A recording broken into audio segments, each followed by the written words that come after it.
to over 100 people right into the door. All right. As everybody filters in, I'm going to say dobry večer to everybody. Thank you, everybody, for joining us on this very special nonpartisan voter education forum. You may have seen other people do similar events over the last couple of weeks, and I'm sure you will hear a lot more about the upcoming election in the United States in the coming weeks as well. So what we've decided is to invite a number of experts here tonight to have this conversation. We are doing this through the Zoom platform, and that means that we will be able to take your questions in the Q&A section of Zoom, as well as this is being live streamed on YouTube and Facebook as well. So we will be trying to catch as many of those questions as well. But to make sure that we have enough time for that, because we've only allotted 1 hour for all of our wonderful experts, we're going to get right to them and address them with some pre-selected questions right from the very beginning. Let me introduce who you're going to be hearing tonight from. So first and foremost, we have our very good friend, Ambassador John Herbst.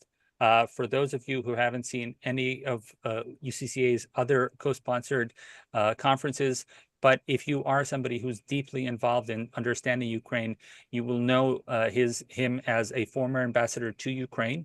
We're coming up on the 20th anniversary of that Orange Revolution this year, as well as a former ambassador to Uzbekistan and a man who has over 31 years of foreign policy experience at the State Department. He is currently, and for quite some time, been the senior director of the Eurasia Center at the Atlantic Council.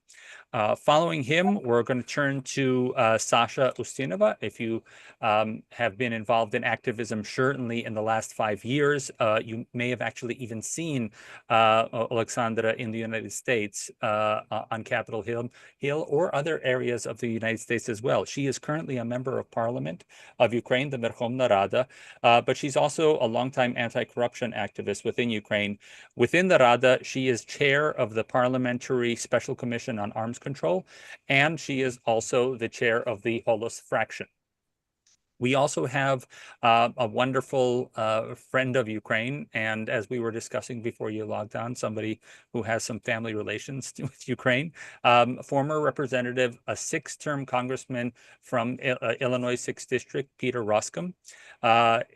During Peter's term, he not only served throughout both Democratic and Republican presidential administrations, but he also served on a number of very important caucuses and chaired 3 subcommittees of the very influential Ways and Means Committee in the House.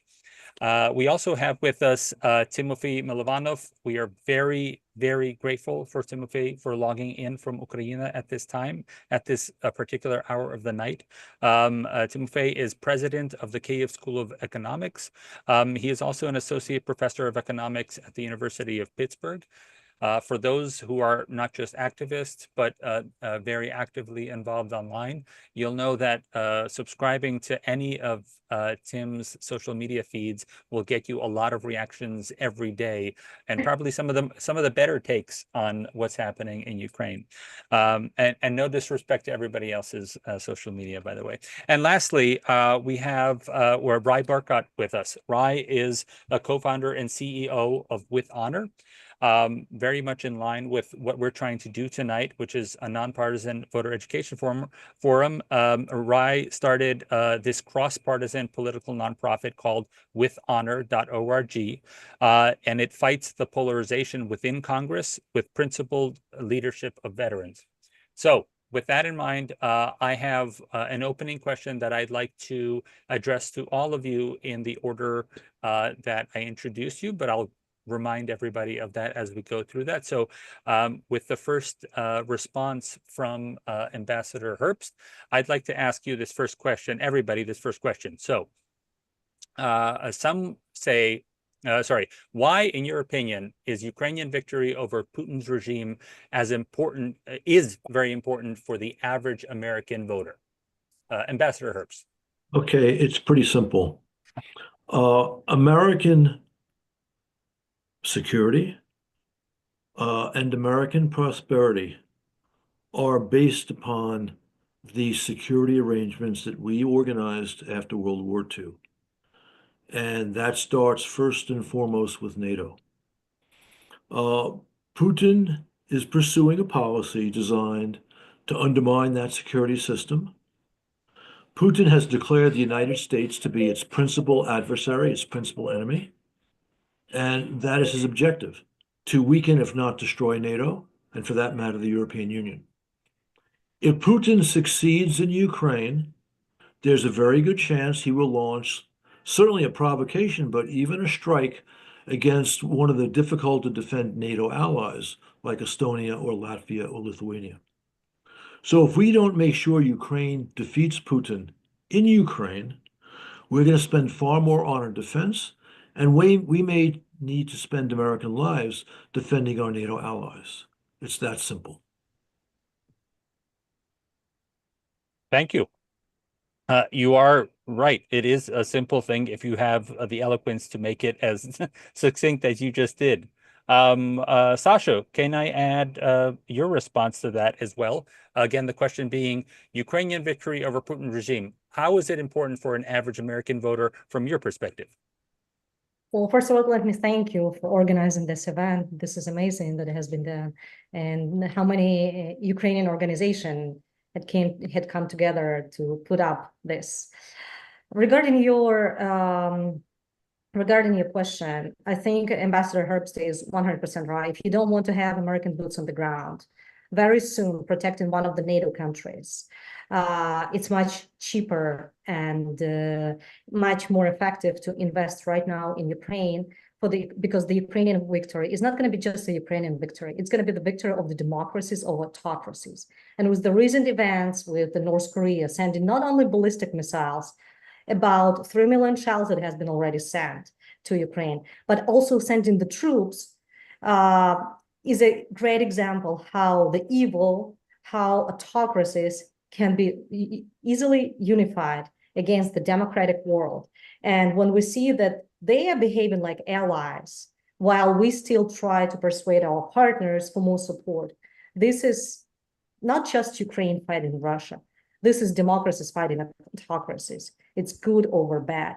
And if the democratic world loses, first, America is going to lose its leading position in the world because China is watching and Taiwan is going to be next. And second, it's going to be obvious that democracies has failed because they cannot, all combined democracies in the world cannot protect one single country who is fighting till the last breath. Дякую, Sasha. Again, another very experienced hand because you're very succinct at something that maybe some of us would take 10 minutes to explain. So my thank you to there. Congressman, having served so much and having spoken to constituents throughout the years, what is your perspective for the average American voter, Ukrainian victory over Putin's regime? Is it important? How is it important for the average American voter? It's absolutely vital. Let me relay an observation that I heard from Ambassador Herbst when he was speaking a few years ago to a Ukrainian audience in Chicago. And he described a season in the life of Ukraine when Ukraine, you could have described it as the worst place on earth. In other words, the place in the 1930s that had suffered the Holodomor famine, Nazi invasion, one thing after another, and had just been really on its heels. And the ambassador's observations were top of mind for me when I was an election observer. The first time when Poroshenko was on the ballot, when he was first elected back in 2014, I was up in Chernihiv. And we were out in the countryside, and I was in a voting place that was very modest. It was a school building. It was rural, and there was no elevator, of course, and the polling place was up on the second floor. And in walks two old ladies, like right out of the movies, with the kerchief, and they're moving very, very, very slowly. And I was sitting and I was watching them, and I couldn't speak to them because I didn't know the language. And yet my imagination began to run. And as I was watching them, I began to think, okay, these women are probably my mother's age. My mother was born in 1930. So what have they seen, these two women, in their lives? And I began to think, wow, they've seen a number of the things that I described a minute ago: the famine, invasion, Soviet domination, the Chernobyl disaster. I mean, it was the one thing after another.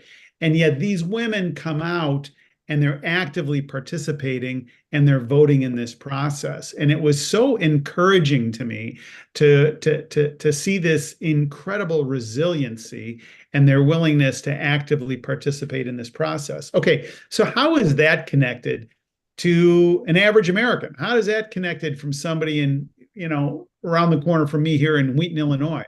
Well, the connection is that American prosperity and stability is inextricably linked to world order and the rule of law. And to step back and to let Putin's aggression go unremarked and undefended is basically to give a tyrant open field running. And as we know, that just doesn't end well. So somehow the idea that, well, you can just step aside and it's, quote, only Ukraine and it will be limited to Ukraine. We can't kid ourselves. This isn't going to be limited to Ukraine. I was an election observer this weekend. On Sunday, I was in Moldova, and Moldova was undergoing an election, and the Western-oriented president was running for re-election. And there was a referendum on the ballot where Moldovans were deciding whether or not they wanted to go into the European Union. And the Russian activity on the ground and the malevolence and the foreign interference, the criminal enterprises that were underway to try and influence this little tiny country of 3 million people was just breathtaking. And the referendum barely passed. Maya Sandu, the Western-leaning president, will go into a second round. She got the most votes, but it's anybody's guess where this thing goes. And you take my point. So it's Ukraine, then it's Moldova, and then, as the ambassador mentioned a couple of minutes ago, it's one of the Baltic states, and then we're off to the races. So it is. I would submit to you that there aren't problems where you say, you know what, let's just leave it alone and let's just sort of see what happens. No, we need to make sure that Ukraine is victorious here. And if they are victorious, it will have a restraining influence on a lot of the other negative activities that we see around the world, and what the Iranians are doing, what the Chinese are doing, and what other strong men are doing to try and impose their will on people that simply want to be free. Thank you so much, Congressman. I'd like to, Rai, can I jump to you right now, because I have an interesting follow-up for Timofey. So if I can check in with you right now, again, the question going for the average American voter, we've heard from three people from three distinct perspectives, but in your mind, why is Ukraine's victory over the Putin regime important for the average American voter? Well, thank you so much. And I thought Congressman Roskam eloquently gave the examples that reinforced Ambassador Herbst and of course, Sasha, who's such a national asset for Ukraine and has the deepest of relationships in Congress with Republicans and Democrats. Thank you, Sasha, for all you do at your own expense, often traveling throughout the United States. Let me offer, instead of a geopolitical reason, a different one that came to me about 3 weeks ago. With Honor, which is principally focused on fighting polarization in Congress, has unified around this particular set of issues, really, of pushing for legislation for Ukraine. And we got in contact through Sasha with the Ukrainian Cultural Forces, which is this amazing band of former professional musicians who have become soldiers, many of whom were wounded grievously on the front lines, and are now touring the United States with the assistance of the Howard Buffett Foundation. With Honor, put together a performance in Congress. And then we reached out to some of our allies throughout the United States. They're still touring, by the way. It's an amazing performance. We helped connect them with the President George H.W. and W. Bush libraries, where they'll perform next week. And 2 weeks ago, I was with them for the celebration of President Carter's 100th birthday at the Jimmy Carter Library. But I want to focus instead on a comment that was made at a high school. They performed at my daughter's high school in Charlotte, North Carolina, and a student asked them afterwards, essentially the question, like, thank you for this amazing performance. What is significant about this fight? How does it connect to us? And one of the soldiers who was a performer told a story about a children's hospital that we had visited in Kyiv that was bombed. And then he relayed that, there are over 200, I believe he said over 280 hospitals that have been bombed throughout Ukraine. And I think that example of barbarism, which is what it is, really drove home why this is important for those teenagers in the United States. And so I'll just add to the commentary that the geopolitical pieces are absolutely essential. The humanitarian piece is also one that we can't lose. Thank you so much, Rai. I love the fact that you highlighted the cultural forces. I think they've been a revelation, certainly this year throughout the United States. You're as often going to bump into them at one of these prestigious areas, like you said, some of these presidential libraries, as you are in a public park, because they're just so ready to meet directly with Americans and thank them personally through song and performance. Pana Milovanov, I would like to turn to you, and once again, can't thank you enough for logging in, given the time difference. But you certainly have a unique perspective on what we've been talking about so far, which is your perspective on what American voters think of valuing this Ukraine's victory. Why in your mind is it? And I do have a specific follow-up given your economic expertise as well. Okay, thank you. I think it is incredibly important that Putin is checked through Ukraine, because otherwise it will, Russia will have to be checked somewhere else, and it's going to be more expensive, costly in lives, and will destabilize the world and the United States, in fact. I want to make two arguments which are out there, but they're often overlooked. One is that Putin has not built this war machine over the last 3 years, so just to take Donbass, another couple of villages. That could have been done with a very different, much smaller military force, or it could have been achieved through some kind of negotiations. Putin will have the problem of what to do with the aggressive Russia and the entire change and transformation of Russia towards aggressive foreign policy through force, whatever is the resolution of the situation in Ukraine. So that's, I think, a danger. The aggressive Russia, the aggressiveness of Russia, this is the problem that the world will have to deal with, regardless of what happens in Ukraine. The second point I would like to make is the role of China. If the United States is unable to resolve the war in Ukraine and the conflict in Ukraine in the manner that is acceptable to the democratic world, or is unable to resolve it completely, China will eventually move in, because China will be the pivotal player in influencing Russia. And so as a result of that, when China resolves the conflict one way or another in the area by putting some type of pressure or agreeing to some type of entering into some kind of agreement and support or pressure on Russia, the status of China in the world will rise significantly. It also will increase its ability to dictate what will happen in Taiwan, and that has immediate implications for the future of technology, of the industry, of productivity in the United States, and also of the stability in the Asian region. Thank you. Thank you very much, Tim. But as I mentioned, I did want to ask you a follow-up because you touched on it briefly in terms of what this conflict has done in the global factor. But I'd like you to maybe bury down a little bit more for the perspective of an American taxpayer.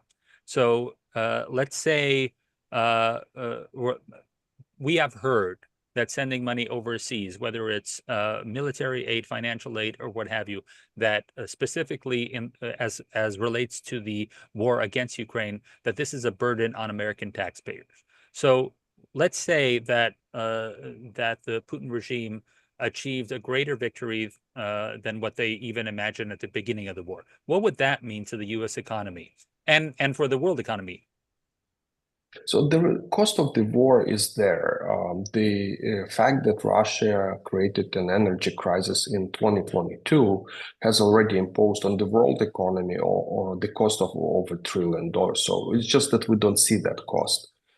Every day, uninsured oil tankers with oil are passing through international waters all around the world.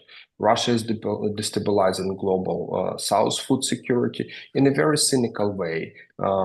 Yesterday at the BRICS meetings, they're talking about how global food security is important, but this very week and the week before that, they're attacking the shipments to Egypt, actually to Palestinians as well, and to global South.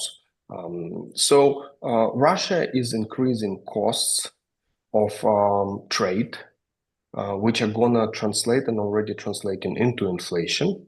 Russia is creating instability in the energy markets. And Russia, most importantly, I think for the future of us, has started an arms race in artificial intelligence. We have seen that in cyber. We have seen its applications in propaganda space, in information space.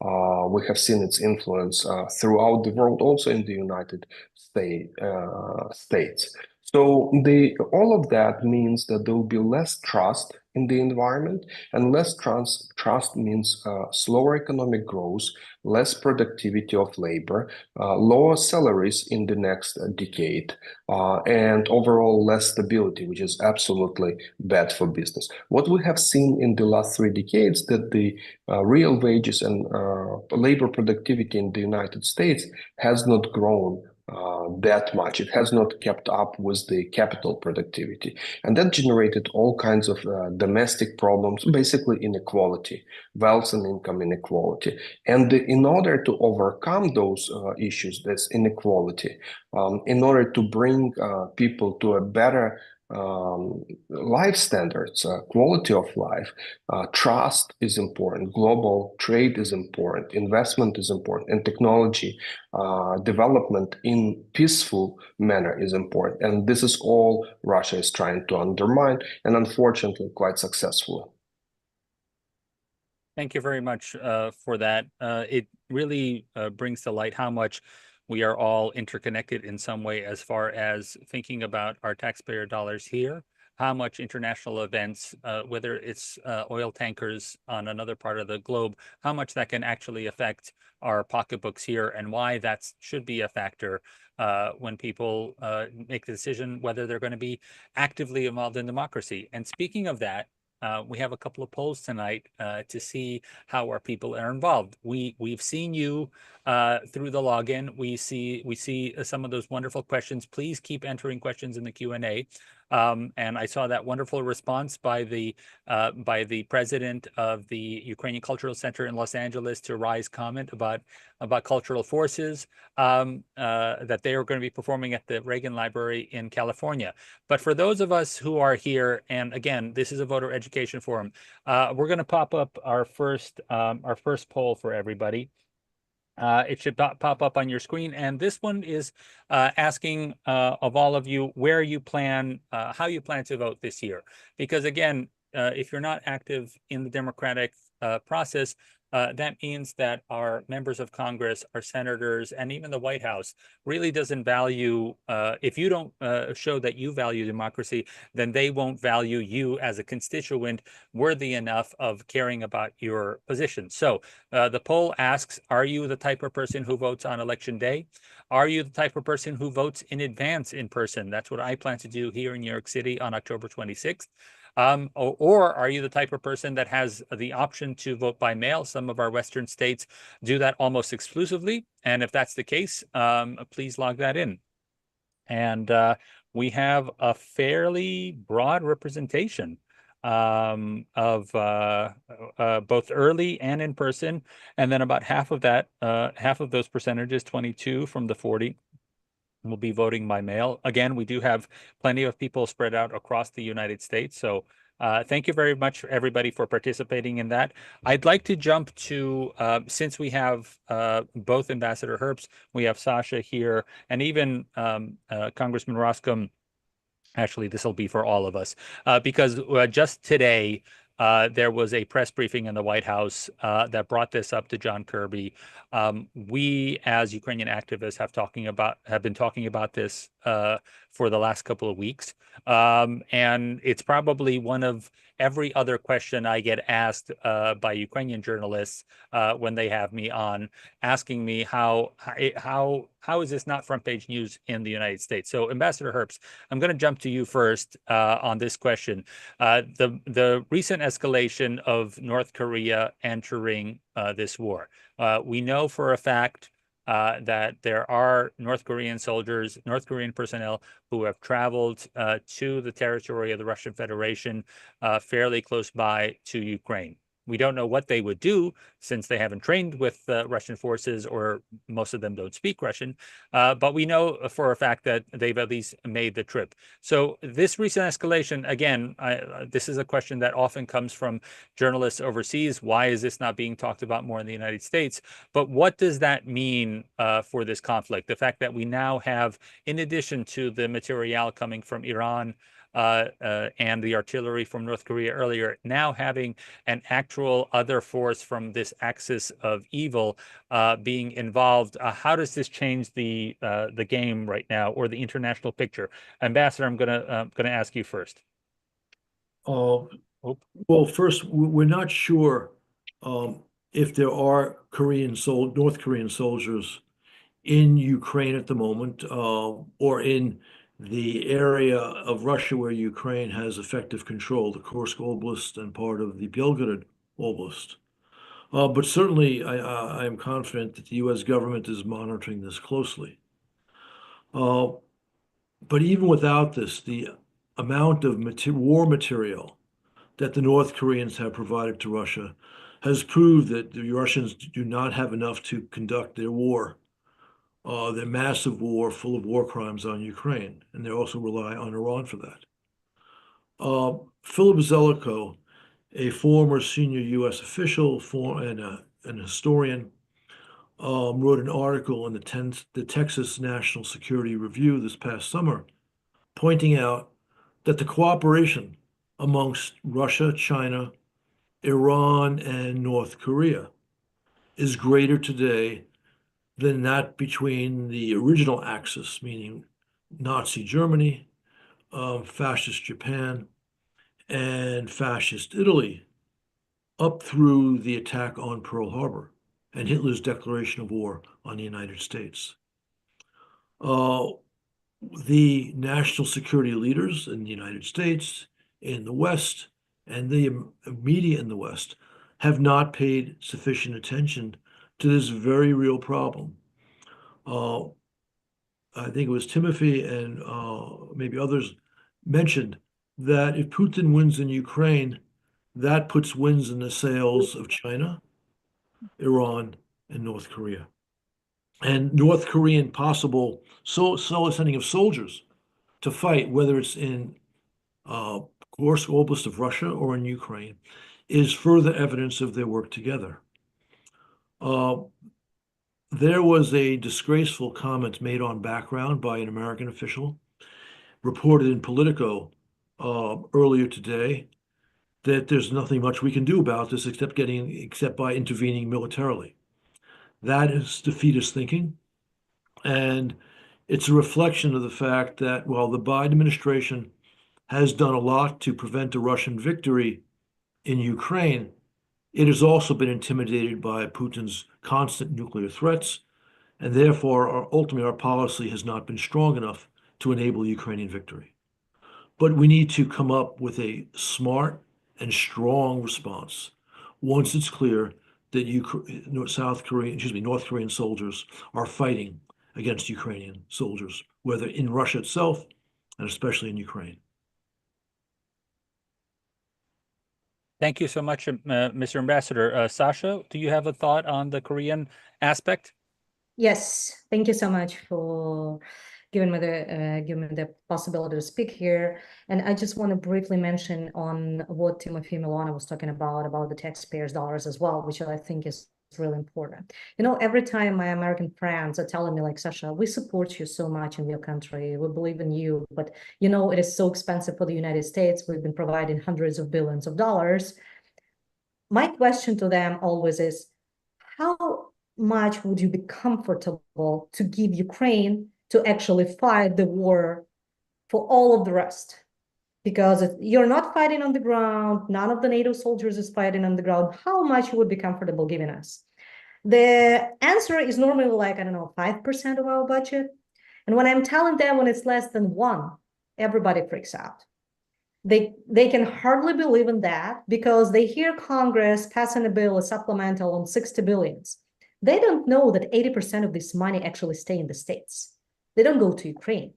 This is long-term contracts for the American companies.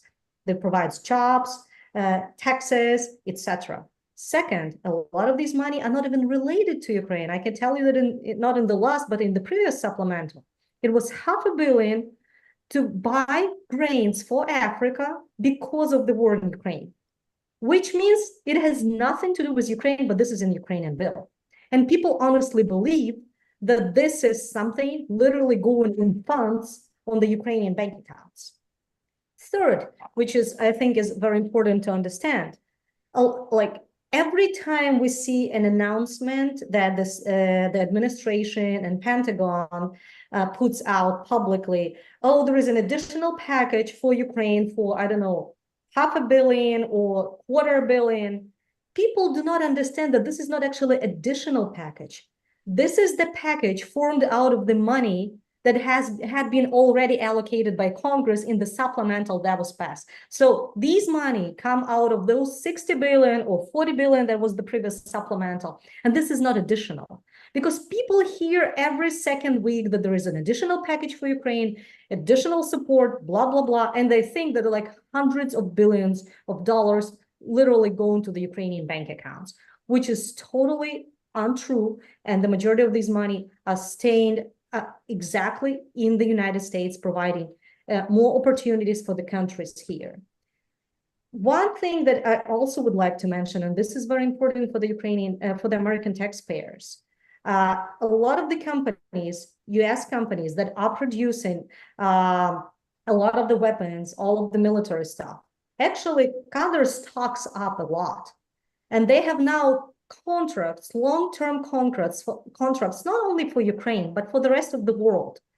Because if you look at the Europeans right now, they have doubled and some of them have tripled their actually money, their budget for the defense. And guess whom they're going to buy it from? From the United States. So I think we need to explain this picture widely and explain people that it's not only charity. This is literally investing money in you, in your own, first of all, production and then your own security. Because if you compare how much it was sent in weapons to Ukraine, this is less than $100 billion within the 3 years of war. I'm sorry, if you compare it to the cost of the wars, let's say in Afghanistan, when it was trillions of dollars, this is uncomparable. And if we don't want, again, to have the boots on the ground and the costs that it would actually bring, I think this is much cheaper to invest in Ukraine. I can tell you the drones that cost $80,000 in the United States or over $100,000 in the United States can be done much cheaper in Ukraine and tested in Ukraine in the real war situation. And last time me and Dry went to the front lines, we actually saw that happening. And I think there are a lot of lessons that the US military can learn from this actual war, because this is the real enemy we'll have to fight. On the other side, if we talk about Koreans, I'll just give you an example. The Koreans had already provided 2.8 million shells to Russians to fight Ukraine. I'm not talking about the ballistic missiles even. We already have the Koreans very close to the Ukrainian border, teaching Russians how to use their mid-range ballistic missiles, and that has been proved. And every time we're talking, our military intel says that there are people from other countries fighting on the Russian side. Everybody tells us, you don't have a proof. I remember we had the same situation with Cubans. So the first time we got a Cuban who was a war prisoner and put out him publicly, everybody was like, oh, seriously, Cuba is supporting Russia. Now I think we have the same situation with Koreans, because the South Korea and Ukraine has been talking out publicly loud that there is a huge problem that the Koreans will be sent there. We already have 2 battalions, which is over 10,000 people being trained to literally fight as infantry in Ukraine. And I think, again, I just want to mention, it is very difficult for us when we have to persuade our allies, let's say, for the deep strikes. And when I see public officials coming out at NSC or the administration saying, there is nothing we can do. Yes, there is a lot that can be done. You can allow us the deep strikes, and that will change the situation on the ground. Because right now, Ukraine is fighting war with our hands tied behind our back, because we have the means, but there is a ban on how we can use them. And unless we can put down the Russian jets who are targeting our children's hospitals, and I cannot even imagine if something like that happened in the United States or any European countries, when the biggest children's hospital, which is Ahmadiyya, this is something to compare, it's like St. Jude's in the United States, was totally destroyed by a Russian missile. What would be the response? And we cannot have it. We cannot even target their military targets, just because there is still a fear for the nuclear escalation. And I just want to remind everyone, this fear has been there since day one. I remember advocating for the MiG-29 from Poland, and it was seen as escalation at the beginning of the war. Providing howitzers M777 was an escalation. If those were provided 2 months upfront, not at the end of May, at the beginning of June, but in March, as we've been asking, we would not lose Mariupol. It would never be destroyed. And I just want to mention Mariupol is 400,000 people. This is half of the size of Washington, D.C. Second, HIMARS, NASAMS, Patriots, every type of weapon, even defensive, the air defense, was seen as an escalation. So on one side, we have Russia, Iran, and North Korea, who don't have to negotiate. They're just exchanging their technologies, providing everything they have on the shelves to their allies. And we have to back our partners, persuading them to let us strike at the military targets to protect our children. So I think right now what North Korea is doing is something that has been already done by others. And I think it's not going to be the end. And again, we're not asking for the world and for the United States, first of all, to fight in Ukraine, to put the boots on the ground. But there are a lot of technologies that can be used that we already have in Ukraine, but there is still a ban for them. And I'm 100% sure this ban is not going to be lifted before the elections. We had a big demonstration 2 days ago. It was Austin, it was Kabul, everybody was in Kyiv. Zero bans lifted, 0 decisions made. So unfortunately, if this does not change, we will still be going to Congress on the Hill persuading them to give us additional 50 or 100,000 shells when Koreans don't need to negotiate. They just send 1 million. Thank you so much. I'm sorry for being a little bit emotional. Do you mind if I jump in for a minute? Yeah, please do. Please do. Yeah, eloquent as always and really important points across the board. I just want to focus on a couple things that are practical that could actually get done in like the next 90 days. And I want to call out attention to Senator Roger Wicker, who's an Air Force veteran who we work with and with honor, who's part of our Senate alliance. He is a Republican from Mississippi, one of the most conservative states.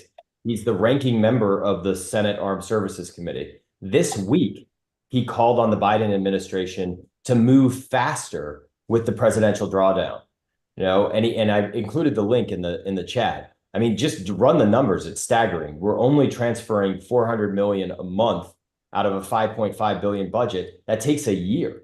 You know, I served in the Marine Corps. Many of us serve. Many Ukrainians are now serving. Battles and wars can be won and lost within weeks.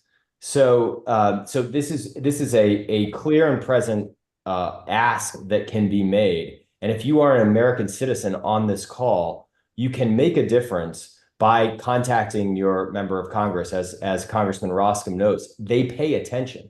By the way, it is an election time. We're a nonpartisan organization, but if you are an American and you support your representative and your senator, and they are in a race, think about going out and actually volunteering for them, and then get in front of them and look them in the eye, eyeball to eyeball, and said, I was there for you. This is what matters to me. And tell them about what Senator Wicker's doing. Tell them about what Representative Fitzpatrick, the most bipartisan member one of the most bipartisan members in Congress, who worked in the FBI in Ukraine, is a Republican. You can flag the bill that he's put forward, which would extend Lend-Lease and a lot of other important provisions. It's all in the chat. But those are some tangible actions that you can take. And I'd encourage you to do them, because this is going to be a tough fight. It's not just Ukraine. Everything in Congress is hard. We are at a level of polarization that is beyond historical beyond historical precedent, with the exception possibly of the Civil War. And so anyways, let me pause there before getting more on a soapbox, but thanks. I feel that the gentleman from Illinois has been invoked enough times that we should turn to him. In addition to the fact that we've been talking about how much of the budget is being allocated, and I mentioned before your vast experience on Ways and Means, but I believe it's quite possible, you might correct me, you might be one of the people that, returning to my question asked earlier, has the most on-the-ground experience of understanding what South Korea thinks and the North Korean question. So, Congressman, what can you answer both on the North Korea question and all the things that we've just been talking about as far as the budget? So North Korea's aggression isn't a good thing. However, there is a silver lining. And the silver lining is that the mask is off. There's nobody out there who likes the North Koreans. There's nobody that likes the Iranians. And so the ability to tag Russia's affiliation with these two despicable regimes is incredibly helpful in the public debate. I think it's important for us to speak to the anxiety that's underway right now in both of these political parties. We've seen a lot of anxiety on the political right with the just complete nonsense and false narratives that we're all familiar with, but we haven't spoken about tonight. The anxiety that's coming on the left is interesting too, because it's an anxiety of hand-wringing, as if we're afraid of victory. And there's a relationship between how the administration has been handling Ukraine and the ability to get material quickly, as both Ryan and Oleksandra articulated a minute ago. Some of these things could have been disposed of 2 years ago, if they'd really just been given the opportunity to do what they're capable of doing. The same thing we've seen in the relationship with Israel, who's been held back. Now Israel's had the ability to say, you know what, we're going to do our own thing. And for that we could discuss that on a whole nother seminar that we don't have time for. But I think it is important in this particular season, and by that I mean this election season, to get in front of elected members of Congress on both sides of the aisle and to say to Democrats, we need you to put the pressure on your administration to get this done and to release these things.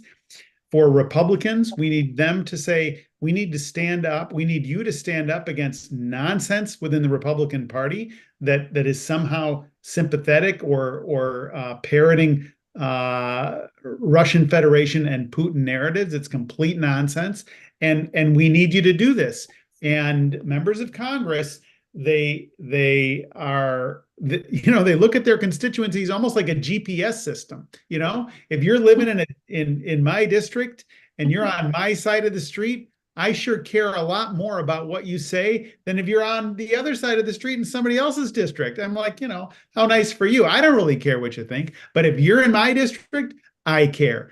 And what we're having this conversation days away from incredibly consequential elections. And some of you are listening and participating on this call in battleground states. I've never lived in a battleground state. I would love to live in one. But you're in battleground states. You're going to decide this incredibly consequential decisions and have a real opportunity.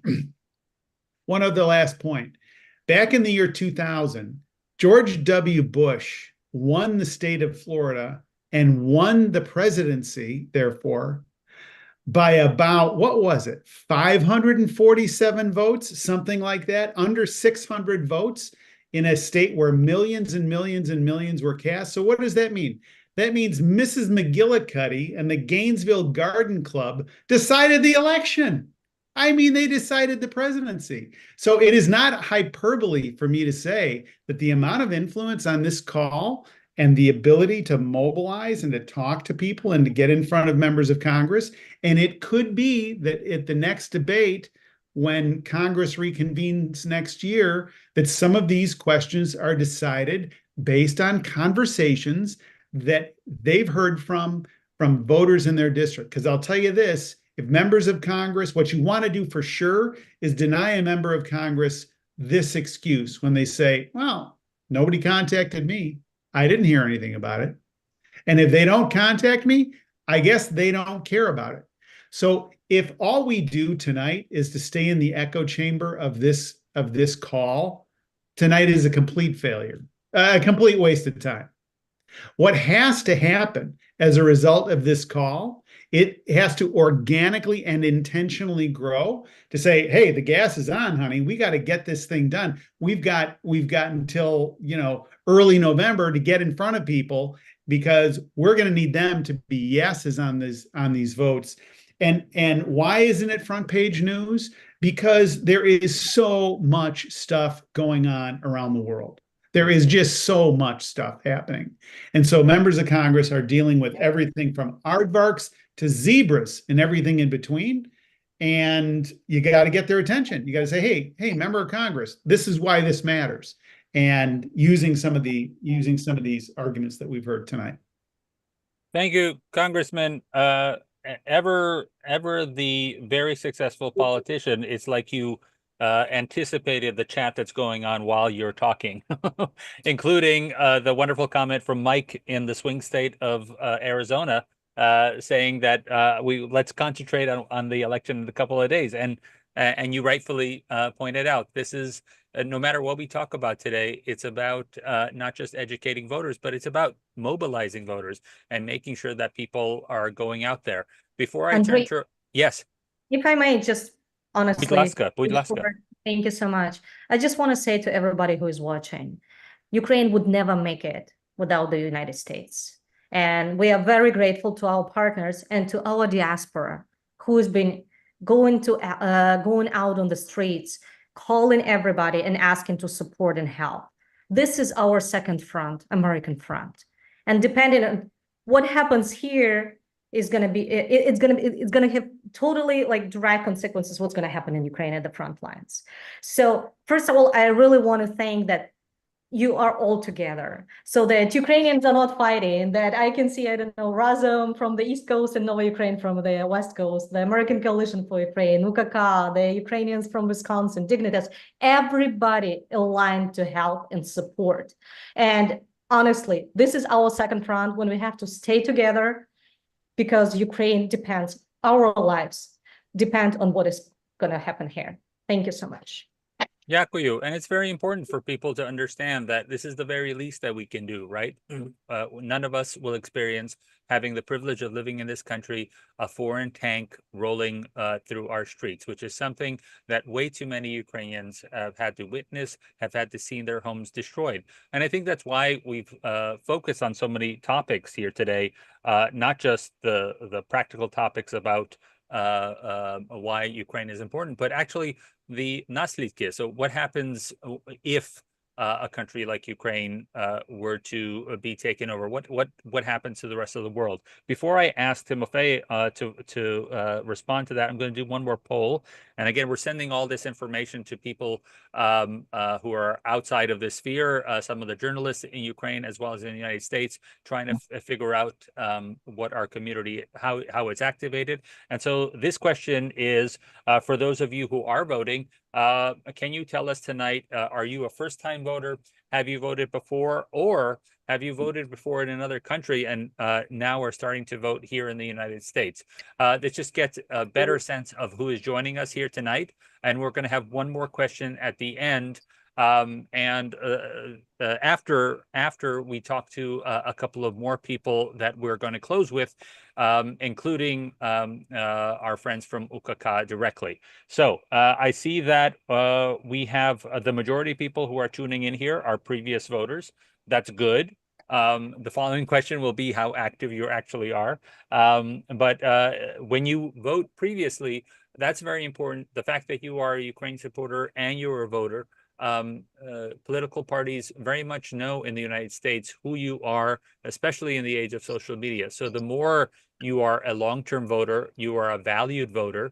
That means that your concerns, which again, they discover through social media, through your shopping habits, or through your advocacy and interaction with Congress itself, they understand that this is a constituency that they need to react to. It's not just that you are an occasional voter, but if you're somebody who actively votes in state, local, and federal elections, those are the kind of people that your member of Congress and Congressman Roskam can probably tell you better than I. Those are the kind of people that are valued by political campaigns, and therefore your opinion, when it matters when Ukraine matters to you, is something that's going to matter to them. Timofey has joined us from Ukraine, and I did want to come back to him because he was invoked by Sasha earlier.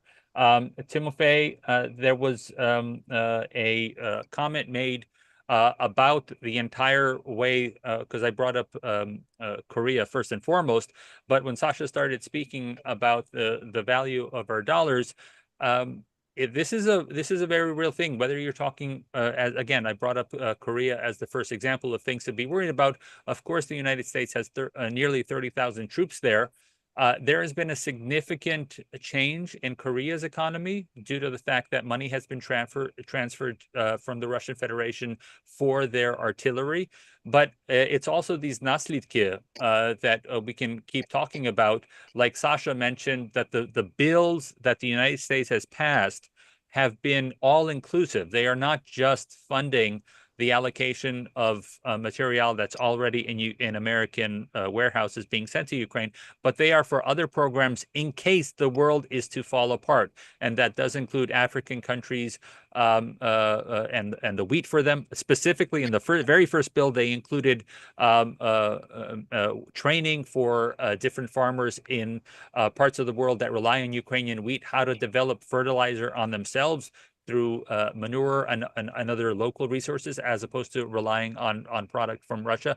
So this entire thing that we talked earlier when we asked you a question about how American tax dollars are affected as far as what happens if Ukraine were to fall. But it's really the international picture altogether. So when we're trying to convince our friends that it's important to support those who support Ukraine as we go vote, what is the international picture? What are the dominoes that our budget could not handle, whether it's countries like Lebanon or other Middle East or even South Asian countries that are reliant on Ukrainian food that are subsequent after effects of this problem, not least of which what were to happen if North Korea were to get too bullish as far as American taxpayer effects. So before the war, Ukraine provided food security to about 400 million people, half a billion, around the world, specifically in the Middle East and in Southern Africa. Of course, Ukraine now is extremely restricted in its ability to provide food security, but it continues to export. About 20-30% of our land is mined, and we have logistical problems. But the important part is that if Ukraine were to not necessarily even fall, but to be consistently and continuously destabilized, it won't be able to support its agriculture at the level it was doing it before the war. So that means higher food prices. For the world, that doesn't necessarily mean that the prices for food will be higher in the United States, but it means that the world will be destabilized. Poverty and poor food security is the main reason, is the first reason for instability in a lot of areas of the world. That simply means a much less safe world, a much bigger expenditure of the United States to support its security. There is this argument that the US could be isolationist and, the EU should deal with its own problems, then problems in other countries, it's their own problems, and the US is strong enough to be able to sort of mind its own business. It is true in the short run, immediately, but of course we see that the rest of the world, especially the forces opposing and directly threatening the United States, have been uniting, have been consolidating and coordinating their actions. And that, of course, in the longer run will chip away, and that longer run could be the question of several years, actually, could chip away and will chip away at the standing of the United States, its ability to dictate or get good deals and terms in geopolitical considerations. It will affect the trade, it will affect the technology development. It will affect fundamentally, it will affect in the jargon terms, the labor productivity, which means in practice salaries. So it will have consequences and implications for the quality of life and the economic development of the United States, but it's not going to happen overnight. Дякую дуже. Thank you for that very direct answer, because again, we are confronted with this on a daily basis. This not often enough is this topic raised at the White House or in Defense Department or State Department briefings. And if they can't, if we as voters can't get answers from them, then it's very hard for us to convince friends and family that we're interested in getting to the polls. Speaking of which, before I introduce my next speaker, I have one last poll for us. And this specifically it relates to how our community and everybody on this call specifically is planning to spend their time before this election. So we know that your phones are blowing up from the campaign asking for campaign dollars. And that's just one thing that people tend to do, but it's really the on-the-ground effort. So if you've never had the opportunity, we know that Congressman Roskam has just returned from another country where he observed an election. But here in the United States, you have more opportunity than just going to vote. You can volunteer in a whole bunch of activities, whether that's on the local level, if you have a congressman that you're really interested in making sure, or congresswoman, that they get reelected, you can volunteer. It's totally fine, even though this is a non-partisan event. It's totally encouraged, and we encourage everybody to get involved in the American process. The more they know you, the more your community and you as a representative, whether that's because you have a weird last name, whether that's because you bring a Ukrainian T-shirt to an event when you're going door-to-door knocking. This is how our community gets seen. And as I mentioned to several members of Congress just in the last year alone, when they say that perhaps Americans don't care about what's happening in Ukraine, it's always our physical presence, whether it's volunteering at events or just talking to people. It's our physical presence of existing in the United States that reminds them that that Ukrainians have been here in this country and we are a part of this country. And like Sasha said, for a country like Ukraine that's being invaded, that's often the biggest part. So thank you for answering a lot of these polls. I would like to ask a special guest to come on now. I would like to ask the newly elected president of UPK, who is the head of the Ukrainian National Information Service office in Washington, to join us, as he has already been sending out emails since, I believe, September about registering to vote, making sure people have the election on their calendar and on their timeline. Mikhail, how can we get our people represented a little bit more? Andrew, thank you very much for the question, and I thank all the other panelists as well for their thoughts. I thank them for their opinions, and obviously in terms of the action that is necessary for all of us as concerned Americans, whether you're a hyphenated American being a Ukrainian American or any other type of ethnicity, we are first and foremost all Americans, and we're doing this because it's of U.S. national security interest. It's of U.S. national security interest to have strong allies, whether that is in Europe, whether that is in Asia, other parts of the country, obviously through a multilateral organization such as NATO and so forth.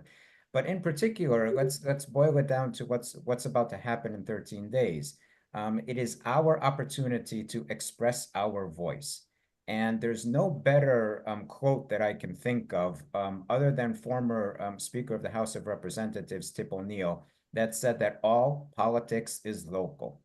I think the congressman referenced this earlier when he was discussing in terms of understanding that constituents come to a particular congressional office seeking assistance, assistance when it comes to a particular issue, or obviously when it comes to something that's on a local basis that would affect, obviously, the lives of certain citizens in a congressional district. But exactly to the point that the congressman had mentioned, Florida in the year 2000 was won by 500 votes. Every vote matters. That's why it's not even so much in terms of everything that we're doing, registering to vote, going to vote, but be more proactive about it. It's not just one voice and one vote. It's actually doing other things such as volunteering. Volunteer to go canvass for a particular political candidate. Do this on a local basis, do this on a statewide basis, and do this on a federal basis as well. I think that's one of the important things that we miss, is that everything happens on a local basis. Everything stems from the ground up within our democracy. Our democracy warrants our active participation. So it's not just the active participation of registering to vote and actually going into the voting booth on the election day itself or early voting, but it's obviously doing other things that can warrant our participation and to show that we are concerned about these particular issues. It's important to try to meet with your elected officials as much as possible. Again, whether on a local basis, on a statewide basis, or on a federal basis, interact with them. The congressman knows that town hall meetings happen all the time within electoral districts as a member of Congress comes back and wants to meet with his constituents, wants to hear what's on their minds. This is a great opportunity to be active, to be proactive, if anything else like that, and obviously to bring the issue of Ukraine first and foremost. There are so many political polls that have been stated in the past year, 2 years, 2.5 years of the war, of where the average American citizen or how America as a society is supporting Ukraine. I would say a majority, 65+%, are in full support of assistance to Ukraine. That means that we have a mandate. We do have a mandate, but that's not just us as Ukrainian Americans. Build a network. Go to your local media outlets as well. Interact with them. Send them letters to the editor to show that it's not just Ukrainian Americans, but every American obviously has something to gain when it comes to supporting Ukraine. A lot of these bills, it was mentioned as well, a lot of these bills is not so much giving Ukraine direct foreign assistance. It's maintaining economic jobs and economy here in the United States. We have to understand that this is truly within the U.S. national security interests. And once we provide that type of analysis to all of our friends, to our neighbors, that this is in the U.S. national interest, I think that that's where we prevail in all of our discussions, whether it's in Congress or other parts of the country as well. Lastly, I just want to say in terms of advocacy, continue the advocacy up to election day, continue the advocacy after election day, but think about the advocacy in a brand new Congress. We will have 50 plus brand new members of Congress vying for open seats for the next Congress coming in January. We will have to interact with them. Let's find the Ukrainian communities in those 50 open seats. Let's interact with those particular members of Congress. Let's give them the information of those constituents, those that voted, and put them into the office of being a representative within that particular state, within that particular district. So there are many opportunities. There's advocacy in terms of the Stand With Ukraine bill. The Stand With Ukraine bill, which is a bipartisan bill, both in the Senate and both in the House, they are analogous bills. This provides an opportunity to assist Ukraine, but it's also of benefit to the U.S. economy. What can we provide Ukraine that Ukraine eventually can provide for the United States as well in terms of economic benefits?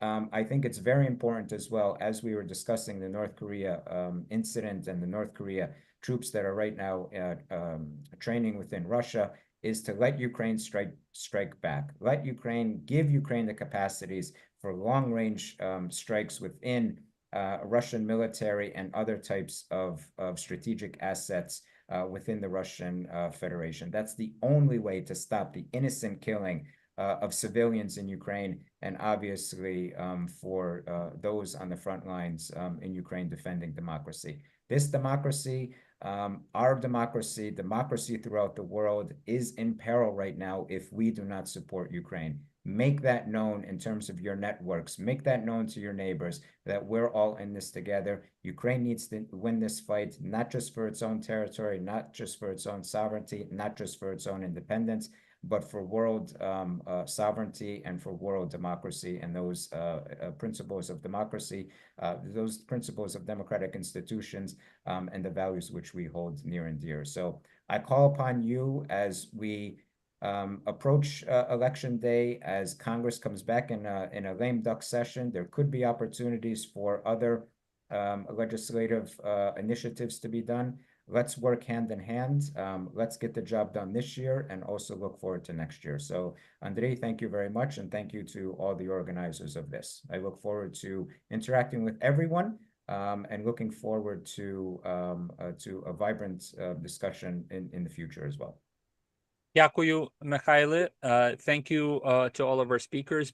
I see we've run, let's say we're into the penalty minutes phase of the World Cup match. We're definitely not going to go into the penalty kicks, but there were a couple of great questions. Rai was a real superstar in answering a lot of these questions online. For those of you who haven't been catching up on the chat, the entire chat will be saved. So if there are any more questions, I will ask any of our speakers if they have anything else left to say, whether that's Ambassador Herbst, Sasha. I see that Congressman Roskam is still here. Timofey, again, staying up so late for us. If you would like to have a closing word, before I turn to that, I'd like to also thank everybody for staying along this late, and just answer that for everybody who responded to the polls, I thank you for doing that. And to the one question about whether it's worth it to volunteer, just listen to what Mikhailo said, listen to what Congressman Roskam said before. Any kind of volunteering that you go out, the question was specifically, was it whether it's worth it to go out of state? If your state is something that really doesn't change its color, I've had a wonderful time volunteering other states. Maria, who's on here and one of the principal organizers tonight from the Chicago or the Illinois division of UKK, was just on a road trip with her congressman to Wisconsin and engaging with voters there. It's absolutely worthwhile. It's probably as worthwhile as the congressman's trip to Moldova was just this week, because you're interacting with voters themselves, and it does make a difference. So again, if any of our speakers would like an additional word, Ambassador. I have another commitment, so I'll speak briefly and then get off. There's something else that we should be doing. After the election, We should be encouraging people in Congress, because especially on the Senate side, they're looking at this, to put into play another bill, supplemental bill of aid to Ukraine for next year. Senators Blumenthal and Graham, Republican and Democrat, are looking at this. I think Senator Kuhn is also interested in this. We need to make sure the White House gets behind it, and we need to make sure it happens. And thank you for organizing this. John, that's what I was, excuse me, Mr. Ambassador, that's what I was Michael, let referring everyone to. talk. That's what I was referring to in terms of other congressional initiatives. So yes. Right, okay, Thank you. Thank you, Thank Mr. Ambassador. Yes, bye-bye. Bye. Sasha, would you have anything to say to add? Yes, I cannot tell American voters and our friends who are here on the call what to tell to their Congress people how to vote. All I can say right now is thank you, because we feel in Ukraine and we know you're here standing behind our backs. And trust me, we will win this war together, no matter what, no matter how many evil forces unite and how strong they are. We will prevail, and Putin's Russia is going to collapse. And I think no matter who is in the next administration, these people will understand that this is something that is unstoppable. Everybody was afraid when the USSR was collapsing and was saying, like, you have to stay together. We see the same problem right now, that everybody is afraid of Russia to collapse. Well, it's going to happen, and there are going to be many more democratic countries, look at Ichkeria, for example, coming out from that evil, who are fighting right now next to Ukrainians against Russia. Thank you. Thank you very much, and thank you for recognizing those people who are, seeking their own freedom. It is truly going to be a post-Russia that will finally see some peace in Ukraine and all of Europe. Congressman, did you have a couple of words to say? I do. For the Americans on the call, this is a word to you, because you and I have been brought up in a system that is the envy of the world. And part of the challenge is that we think that the system that we're living in is normal. It's not normal. It's a complete outlier of history. We have lived, and I have grown up in the most prosperous, safe, free political system in the history of mankind. And so the big question is, what do we do with that?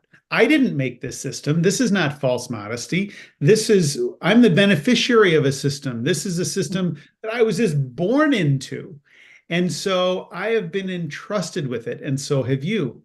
So the question becomes, what do we do? Are we a generation that basically says, well, we're going to take ours and we're going to be fine, and we're just going to, turn our backs and walk away from other people that are struggling? No, that's not who we are. We're the people that say, yes, we've been entrusted with this great thing. And with this great thing, we've been entrusted by God. And Scripture says that we have a great responsibility. And so we do. And I think we have a responsibility to use the influence that we have wisely. We have a responsibility to be persuasive.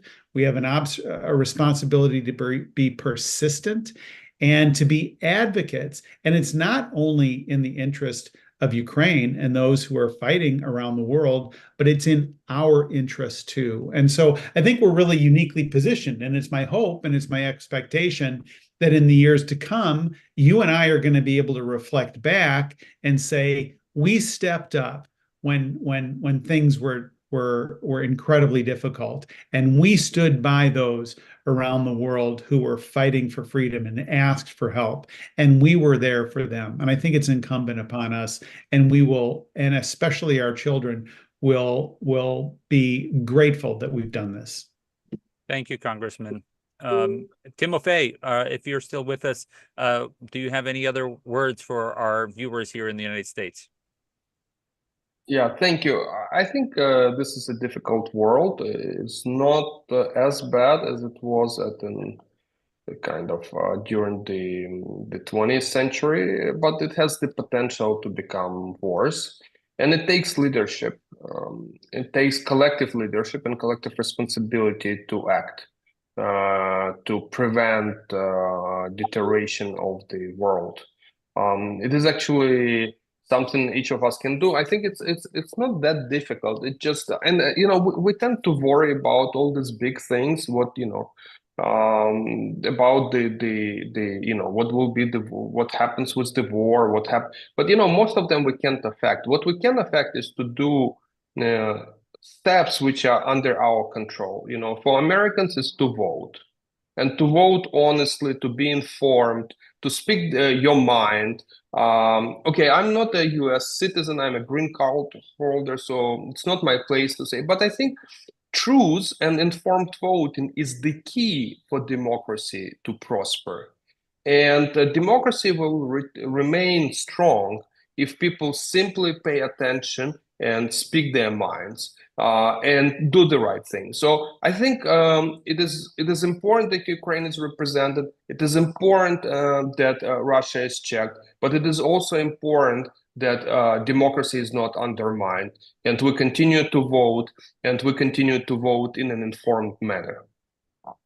Дякую. And again, thank you so much for joining from your location tonight. With that, Mario, can I turn to you to give us a final closing for tonight? Thank you, everyone, so much for joining, for being here, for educating all of us and voters here. And I want to remind everyone that our vote is our weapon, and then we have to use it wisely, because we can defend ourselves with that vote. Many fought and died protecting the right to vote, and many in Ukraine are now fighting and dying so Ukraine could be free. So vote. Make sure everyone around you votes, but also choose wisely, because upon your choices depends the future of Ukraine and the United States at the moment. I want to thank all the partnering organizations, Dignitas, Protect Ukraine Now, Ukrainian Daughters Foundation, Wisconsin Ukrainians, Razom for Ukraine, Nova. So thank you everyone for making this possible, and I think we're going to do more of these. It looks like there's a lot of interest, and hopefully we'll see you everyone again soon.